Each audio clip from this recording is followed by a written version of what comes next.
ఆంధ్రప్రదేశ్ ఏకైక రాజధాని అమరావతి నిర్మాణానికి చంద్రబాబు నాయకత్వంలోని కూటమి ప్రభుత్వం ముందడుగులు వేస్తున్నది. 250 మీటర్ల ఎత్తు ఉండే శాసనసభ భవన్ నిర్మాణాన్ని 11.22 లక్షల చదరపడుగుల ప్లింత్ ఏరియాలో నిర్మిస్తారు. శాసనసభ సమావేశాలు లేనప్పుడు సందర్శకులు ఈ భవనంపైకి ఎక్కి పరిసరాలను చూడవచ్చు. రాజధాని ప్రాంతంలో ఉన్న ఇతర నిర్మాణాలను చూడవచ్చు. 103 ఎకరాల విస్తీర్ణంలో ఈ నిర్మాణం జరుగుతుంది. ఇందుకోసం 765 కోట్లు ఖర్చు అవుతుందని అంచనా. ఇది ప్రాథమిక అంచనా, తర్వాత ఇది పెరగవచ్చు. ఇక హైకోర్టు భవనాన్ని 55 మీటర్ల ఎత్తున 8 అంతస్తుల్లో నిర్మిస్తారు. భవన నిర్మాణ విస్తీర్ణం 20.32 లక్షల చదరపడుగులు ఉంటుంది. ఇందుకోసం 1,049 కోట్లు ఖర్చు అవుతుందని అంచనా. మొత్తం 5 చిరస్మరణీయ టవర్లు ఏకైక రాజధానిలో భాగంగా నిర్మిస్తారు. ఐకానిక్ టవర్స్ అంటాం కదా. నిర్మాణ విస్తీర్ణం 68,88,064 చదరపడుగులు ఉంటుంది. మొత్తం వ్యయం 4,688 కోట్లు అవుతుందని ప్రాథమిక అంచనా. జనరల్ అడ్మినిస్ట్రేషన్ కు 48 అంతస్తుల భవన నిర్మాణం జరుగుతుంది. వీటి నిర్మాణం విస్తీర్ణం 17 లక్షల చదరపడుగులు మించి ఉంటుంది. మంత్రులు, కార్యదర్శులు, శాఖాధిపతులు, వారి సిబ్బంది ఈ భవనాల నుంచి పనిచేస్తారు. అయితే ఈ భవన నిర్మాణాన్ని ఎప్పటిలోగా పూర్తి చేస్తారు, నిధులు ఎలా సేకరిస్తారు, నిర్మాణ వ్యయం పెరగదని ఎటువంటి హామీ ఉందా అంటే ఎటువంటి స్పష్టత లేదు. కేవలం సిఆర్డిఏ పెట్టిన ప్రపోజల్స్ ను ప్రభుత్వం అంగీకరించింది. ప్రభుత్వం అమరావతి ఏకైక రాజధాని అని చెబుతూ ముందుకు పోతున్న తరుణంలో ఉత్తరాంధ్ర, రాయలసీమ ప్రజలు ఏ విధంగా స్పందిస్తారో చూడాలి. సిఆర్డిఏ నిర్ణయాలపై ఆంధ్రప్రదేశ్ మంత్రి నారాయణ ప్రకటిస్తున్న సమయంలోనే తెలంగాణ మంత్రి పొంగులేటి శ్రీనివాసరెడ్డి గారు చేసిన వ్యాఖ్యలు కొన్ని ఆసక్తికరంగా ఉన్నాయి. అమరావతి అంటేనే పెట్టుబడిదారులు భయపడే పరిస్థితి వచ్చిందని రెవెన్యూ మంత్రి పొంగులేటి శ్రీనివాసరెడ్డి గారు అంటున్నారు. చంద్రబాబు అధికారంలో వచ్చిన తొలినాళ్లలో తెలంగాణ నుంచి పెట్టుబడులు ఆంధ్రకు వెళ్తాయేమోననే అభిప్రాయం ఉండేదని, ఇటీవల అమరావతిలో సంభవించిన వరదలతో ఆ భావన పోయిందని అన్నారు.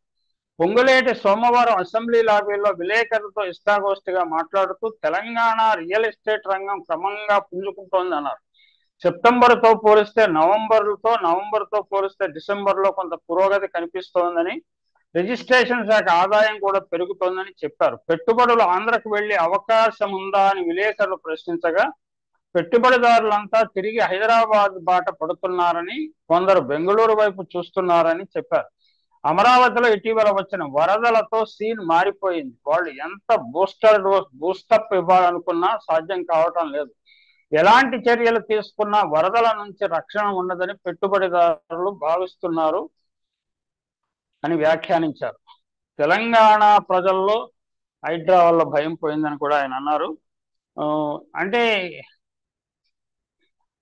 భవన నిర్మాణాలు, ప్రభుత్వ భవన నిర్మాణాలకు మరి వరద భయం ఉండదా అంటే అది చంద్రబాబు గారు క్రమంగా సమాధానం చెప్తారు. ఈ వరద రాకుండా రక్షించడానికి దాదాపు 10,000 కోట్లు ఖర్చు కావాలన్నారు. దానిని కూడా బడ్జెట్ ప్రొవిజన్ ఏం చేసినట్టు లేదు. మరి దేశాల నుంచి, ప్రపంచ బ్యాంక్ నుంచి, ఏడిబి నుంచి రుణాలు తెచ్చి ఈ అమరావతిలో నిర్మాణం చేస్తారు. కాళేశ్వరం కట్టి కేసీఆర్ గారు తెలంగాణను ఇబ్బంది పెట్టారు. ఆర్థిక పరిస్థితి మీద చాలా విపరీతమైన ఒత్తిడి ఉన్నది. అటువంటి పరిస్థితి అమరావతిలో రాకుండా జాగ్రత్త పడతారని ఆశిద్దాం. ఇప్పటికే పోలవరం పనులను ఎంత కంగాళీగా నిర్వహించిన చంద్రబాబు గతంలో 14-19 సంవత్సరాల్లో ఇప్పుడు అమరావతిని నిర్మిస్తా, కట్టేస్తా అని ఊరిస్తున్నారు. ఆయన సక్సెస్ కావాలని కోరుకుంటున్నాం. ఎందుకంటే రాష్ట్ర భవిష్యత్తు మన ప్రభుత్వాలు చేసే పనుల మీద ఆధారపడి ఉంటుంది కాబట్టి, మన అందరి భవిష్యత్తు ఆధారపడి ఉంటుంది కాబట్టి అది విజయవంతం కావాలనే కోరుకుందాము.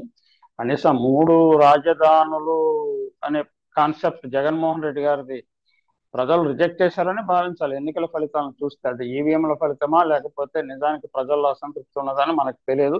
లేదా ప్రజలు లోతుగా ఆలోచించకుండా తమకు స్వార్థపర ప్రయోజనాలు ఏమొస్తాయని చూడటం వల్ల ఇటువంటి తీర్పు వచ్చిందో మనకు తెలియదు.